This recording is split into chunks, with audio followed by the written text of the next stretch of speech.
لاشیں دیکھے. یزید کا دربار آیا, بی بی صاحبہ کو نا ایسے عورتوں نے اپنے حالے میں لیا ہے. سیدہ زینب وہاں بیٹھ گئیں.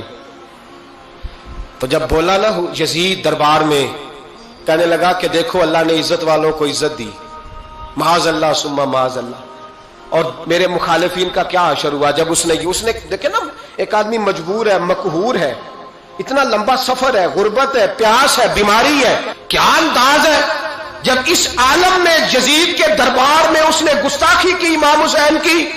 یہاں لوگ کہتے ہیں کسی کو کچھ نہ کہو, کہ کیوں نہ کچھ کہیں, جو سیدنا امام حسین کے بارے میں بات کرے گا زبانیں کھینچیں گے اس کی, جو صحابہ کے بارے میں بات کرے گا ہم کرنے دیتے ہیں.